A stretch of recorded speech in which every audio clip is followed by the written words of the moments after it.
Hello Scene Peepers. Welcome back to our channel. I hope you have been enjoying our movie reviews so far. Today I would like to talk about a 2021 American science fiction thriller film called Zone 414. The plot focuses on a private investigator, David Carmichael, who is paid to look for a young girl named Melissa Vaight.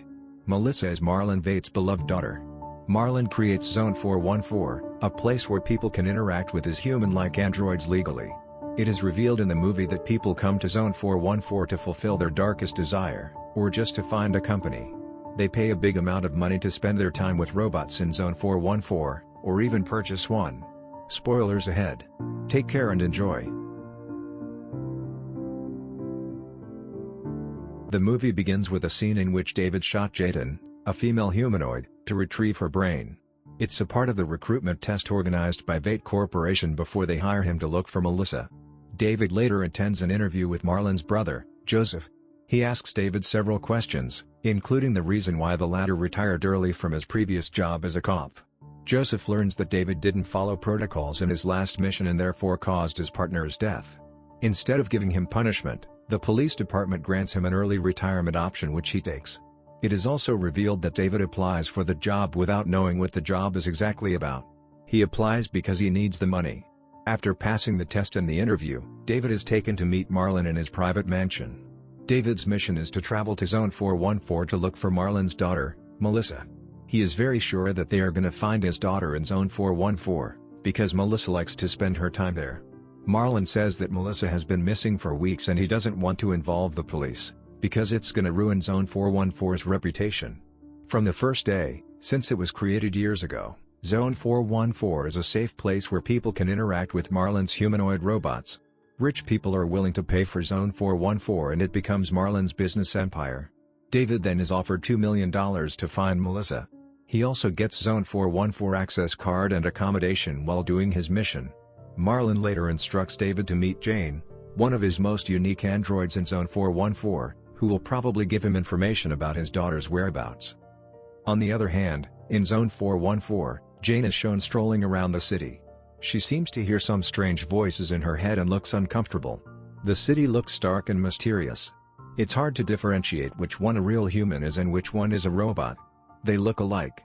Zone 414 indeed offers limitless chances for any kind of pleasure, especially sexual-related ones. A rich man is shown going there to purchase a human-like robot, a male robot, to satisfy his sexual desire. Meanwhile, an advanced android like Jane, who also has the consciousness and ability to feel things, is used to satisfy clients. People made appointments to be with her. Some men come to Jane to seek comfort once their real partners die. Jane has a special status in Zone 414. She has her apartment and even a voice assistant that can arrange her daily schedule. Arriving in Zone 414, David seems uncomfortable with the place, but manages to cope with his anxiousness. Everything around him looks artificial and dangerous. Cameras take records from every angle in Zone 414. He then goes to his hotel room, and it seems like Marlon arranges things as David requests, even providing him with his favorite classic vinyl record. Meanwhile, Jane's condition isn't really good. She goes to a maintenance session and tells the consultant that she feels despair. She thought that one of his clients was satisfied and wanted to purchase her, so she can leave Zone 414. However, it doesn't happen. She also shares her concern about the strange voices she hears almost every day, which is neglected by the consultant. Someone threatens to kill her and it makes her afraid. The consultant said that it was probably one of the clients who paid to scare her. Those feelings burden Jane so much that she even wants to commit suicide. Going back to her apartment, Jane slices her arm, hoping to die. As she is an android, she can see the machine below her skin. Jane desperately wants to be like other normal humans. That night, David comes to Jane's apartment to meet her as he was instructed before. Their meeting was also recorded by the camera. Jane tells David that Melissa likes her and often comes to visit. She treats her like a friend. Jane reveals that Melissa hates her dad. Melissa always wishes that she can be one of those androids, so she can't feel any emotions. It is also possible that Melissa looks for Royale, who is responsible for all transactions in Zone 414 to make her dream come true. David asks Jane to take him to Royale's place. In exchange, he will investigate the strange voices that haunt Jane for days. While having their conversation, David realizes that someone has been spying on them. He rushes outside to chase the stalker but he can't find him. The only thing that is left behind is a camera full of Jane's photos. That night, David sleeps in Jane's apartment and promises to protect her. It looks like Jane is curious and attracted to David, but those feelings aren't certain. They spend the night resting while listening to classical music. The next day, Jane takes David to Royale's place, asking her whether she knows about Melissa. Royale admits that she once saw Melissa, but she doesn't know anything about her and her whereabouts. Royale then gives David an address, a dumping place at the end of Zone 414, where some clients who have unusual intentions live. Royale tells David that she has some clients who love to torture androids, and they live at the end of the zone. David uses this chance to tell Royale about the threats that haunt Jane. Royale said it's probably one of the clients, but she isn't willing to tell him about transactions they made in Zone 414. Her job is to fulfill clients' wishes, even the darkest ones. She also gives him a warning, reminds him to not meddle in their world and just finish his mission quickly. Once David leaves her office, Royale makes a phone call to someone, asking whoever it is to just tell him where Melissa is without mentioning her name. Somehow, Royale is involved in Melissa's disappearance. David then goes to the address, and meets a human named George with his 2 androids. George finds pleasure in hurting androids, making some scars on their skin. He then asks David to trade information about Melissa's whereabouts within 2 hours with Jane. Jane is afraid and furious, feeling uncomfortable being in the same room with George. However, before David gives his answer, Jane breaks a glass and threatens to slit George's neck if he doesn't tell them where Melissa is.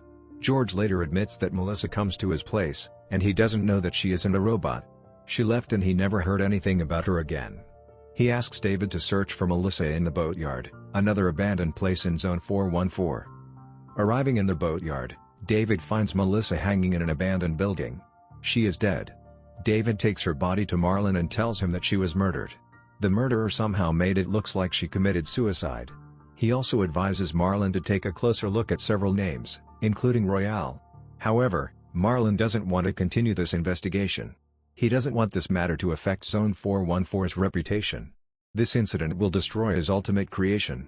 Marlon then asks David to take the money and forget everything. Meanwhile, in Zone 414, Jane shares a brief talk with Royale. She feels guilty because of Melissa's death.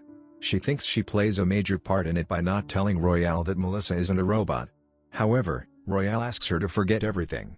Burdened with guilty feelings, Jane decides to visit David in his hotel room. She confesses that she plays a part in Melissa's death, which doesn't surprise David at all. David tells Jane that he will leave tomorrow and won't continue the investigation, which makes Jane disappointed. He once promised Jane to handle the stalker. They argue and fight a bit. Jane later scans David's personal information and confronts him about his wife's death, accusing him of not being able to protect and save his wife. It is revealed that all of this incident is planned by Joseph Veidt, Marlon's brother. Joseph admits that Melissa discovered him torturing and killing one of the androids because he's twisted up, so he planned the whole thing to kill her.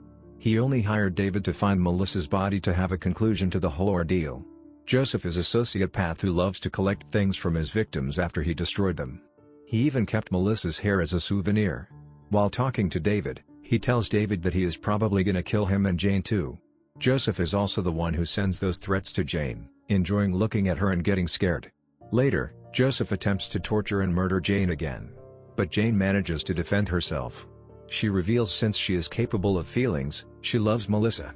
During that fight, David steps in and hands Jane his gun, which she uses to murder Joseph. At the end of the movie, David is shown giving a fake testimony. He says that Zone 414 is perfectly safe. This fake testimony is in exchange for Jane's freedom. Marlon is shown creating an android who looks exactly like Melissa, and Jane is allowed to get out from Zone 414. What do you think about the movie? Leave your comments below. Kindly subscribe to this channel for more similar videos. Please like and don't forget to turn on notifications for more updates. Stay tuned. Thanks for watching and see you in the next video.